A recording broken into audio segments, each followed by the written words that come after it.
Bad boys, what you gonna do? What you gonna do when they come for you? Bienvenue les amis pour cette première critique ciné de 2020, car la première critique en général, c'était des baisers de cacarotte. Au moment où je tourne la vidéo, ça va faire presque une semaine que j'ai vu le film. Avant de voir celui-ci, je me suis maté les deux premiers, et j'ai fini le 2 environ 1 heure avant d'aller voir le 3. Et Bad Boys for Life est sans conteste le meilleur des trois. Je vais essayer de faire une partie sans spoiler pour ceux qui n'ont pas vu le film, et une autre avec spoiler pour les autres. Comme ça fera peut-être plus de vues. Commençons de suite avec la partie sans spoiler. On se retrouve 17 ans après Bad Boys 2, on retrouve nos Bad Boys préférés, Mike Lowrey joué par Will Smith et Marcus Burnett joué par Martin Lawrence. Et comme j'ai vu le 2 dans la même journée, ça se voit qu'ils ont vieilli. Bon, en même temps c'est la vie. Nos deux compères vont remballer pour une dernière fois, c'est ce que dit la bande-annonce, et ce film, d'après la bande-annonce, peut être vu comme le dernier Bad Boys. Je détaillerai plus en partie spoiler. Du coup, qu'est-ce que j'ai pensé du film? J'ai adoré. Comme j'ai dit plus tôt, c'est le meilleur des Bad Boys. L'histoire est géniale, tout est logique dans ce film, au niveau du scénar et des personnages. Si vous n'avez pas vu les deux premiers, regardez-les avant celui-ci, car vous serez mieux attaché au perso. J'ai fait cette erreur de ne pas voir les précédents films avec Fast and Furious 7, à l'époque j'avais pas fini le 2, du coup j'avais pas tout compris au niveau des persos et de l'histoire. En même temps c'est logique, c'est le 7ème film. Mais bon, on n'est pas là pour ça. Dans le cas de Bad Boys for Life, ce n'est pas obligé de voir les deux premiers films, mais comme dit précédemment, c'est mieux.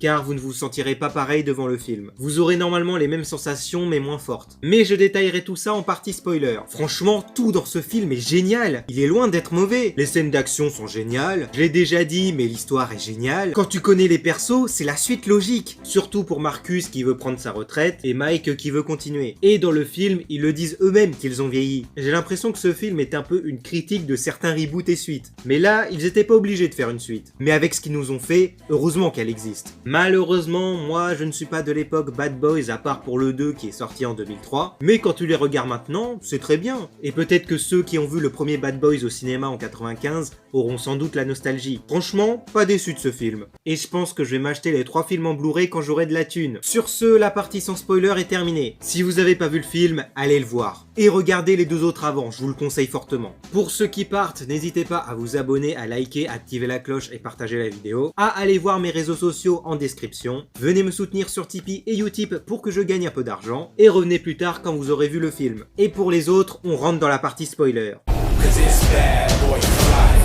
Si vous êtes là, c'est que vous avez vu le film ou que vous vous en foutez d'être spoilé, et c'est bien dommage. Mais bon, on est dans la partie spoiler, si vous êtes pas con, vous êtes dans un des deux cas dit plus tôt. Bon, je voudrais d'abord revenir sur le pourquoi c'est mieux de voir les 2 Bad Boys avant celui-ci, car l'attachement au personnage. Quand Mike s'est fait tirer dessus au début du film, j'avais peur pour lui, même si c'était logique qu'il ne meure pas. Mais ça aurait été osé. Et c'était assez marrant le coup du mariage. Ça c'est déjà vu, mais ça fait quand même son effet. On te fait croire que c'est un enterrement avec la réaction des personnes, et en fait c'est autre chose. En l'occurrence, le mariage de la fille de Marcus. Avec son copain de l'époque du 2. C'est pour ça qu'il faut voir les 2 premiers pour comprendre la référence de Mike quand il lui dit qu'il se rappelle de leur premier rendez-vous. Et moi qui ai vu le 2 dans la même journée, je sais ce qu'il s'est passé à ce moment-là. Oui, mais maintenant, ça sert à rien car il le dit dans le film. Oui, mais il ne donne pas tous les détails et tu n'as pas le même effet quand tu vois et entends cette scène. En restant sur l'effet nostalgique, on a la mort d'un personnage important des 3 films, le capitaine. Surtout comment c'est arrivé, c'était choquant. C'est comme ça que le cinéma fonctionne, il faut nous surprendre. Et ça fait un effet quand tu sais qu'il est mort. Surtout quand t'as vu les précédents films. Et comme je disais en partie sans spoiler, tout est logique dans ce film. Ça suit bien l'histoire des personnages depuis les 2 premiers films. Marcus, c'est logique qu'il veuille prendre sa retraite, car il en a assez de cette vie, et aussi car il a une famille et il est devenu récemment papy, même s'il sera toujours là pour son pote de longue date. Et Mike qui veut continuer, mais qui se fait dépasser par les événements, car il trouve plus fort et plus jeune que lui, qui n'est autre que son fils. Et aussi veut continuer car lui-même n'a pas de famille. Ce film, c'est un peu le début de la fin. On voit qu'ils veulent conclure l'histoire de Marcus et Mike. Du coup, s'ils font un 4ème, il faut que ce soit le dernier. À part s'ils font des suites avec d'autres personnages, mais vaut mieux pas. Une histoire a un début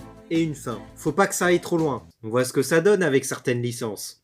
Du coup, j'attends le 4ème avec impatience. En parlant de suite et de fin, Lamo, si c'est comme ça que l'équipe s'appelle, est là pour nous dire que Bad Boys doit s'arrêter et passer à autre chose. C'est aussi valable pour d'autres films, même si le titre dit For Life. Mais ils vont transmettre leur histoire à la nouvelle génération. Et la musique aussi. De toute façon, tout nous indique qu'ils veulent en finir. Et on peut aussi dire que ce n'est pas le dernier, car la scène post-crédit, c'est pas vraiment post-crédit, mais c'est après le titre à la fin. Et ça nous tease une éventuelle suite. Mais bon, comme j'ai déjà dit, il faut qu'il fasse un 4ème pour conclure. Bon, revenons au film en lui-même. Quand Mike apprend qu'il a un fils, c'est assez choquant pour lui, car il est toujours passé d'une femme à une autre, et son fils est aussi celui de la seule femme qu'il a réellement aimée. Et cette dernière meurt à la fin car elle se fait tuer. Mais bon, vu ce qu'il se passait, c'était la meilleure solution. Il y a un point que j'aimerais éclaircir. Il y a un problème de temporalité. Marcus dit pendant la fête du début que ça fait presque 26 ans qu'ils bossent ensemble avec Mike. C'est pas le cas. Car le premier film est sorti en 1995, donc il y a 25 ans, et ça faisait un moment que ces deux-là bossaient ensemble dans le premier film. Car en quelques mois, tu ne peux pas vraiment voir la relation qu'ils ont. Alors dans le premier, ça doit faire 2 voire 3 ans qu'ils travaillent ensemble, mais je crois que ça fait un peu plus longtemps qu'ils se connaissaient. Mais bon, après, Marcus peut dire que dans un an, ça va faire 26 ans. Mais bon, il y a autre chose qui est pas normal. La mission de Mike avec sa maîtresse. Il a dit que ça se passait environ 1 ou 2 ans avant que lui et Marcus bossent ensemble, il me semble. Mais son fils est né en 96 en prison. Du coup, c'est pas possible.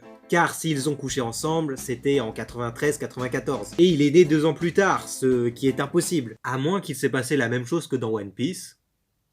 Je vais pas spoiler. Le plus probable, c'est que le premier film se passe après 95, je vois que ça. À part ce détail, j'ai adoré ce film et c'est mon préféré de la trilogie. Et c'est même le meilleur, surtout au niveau du scénario. Mais avant de finir la critique, je vais parler d'un point principal des Bad Boys. L'humour. Ah oui, s'il n'y a pas d'humour, le film est carrément différent. Et celui-ci passe toujours aussi bien. Même dans les moments sérieux, il y en a. Et ça ne casse pas le rythme du scénario. N'est-ce pas le MCU? Ces moments d'humour sont logiques et ça a toujours été là depuis le premier film. Quand il fallait être sérieux, ça l'était, et quand il fallait de la détente, ça l'était aussi. Même quand le mec qui meurt tombe sur la voiture de la femme de Marcus, t'es choqué, mais tu souris un peu car Marcus dit que c'est la voiture de sa femme et qu'il va se faire démolir. Et c'est pas pause, on fait une scène d'humour et on reprend le sérieux. Ça se suit parfaitement. Mais en restant sur la même scène, il ne se moque pas du mec qui est mort. Il ne se moque pas tout court, ils sont deg pour le mec et la voiture. Et en même temps, on sait pourquoi c'est arrivé. Mais je sais que j'ai déjà dit, mais tout est parfaitement logique dans ce film. J'irai pas dire qu'il est parfait, car la perfection n'existe pas. Je dirais quasi parfait. Mais c'est un peu trop tôt pour le dire. Moi, perso, je ne lui reproche rien. Objectivement, c'est difficile. Et sur ce, la critique va s'arrêter là. Dites-moi en commentaire ce que vous avez pensé de ce film. Abonnez-vous si ce n'est pas déjà fait. Partagez la vidéo et la chaîne. Activez la cloche, likez, etc.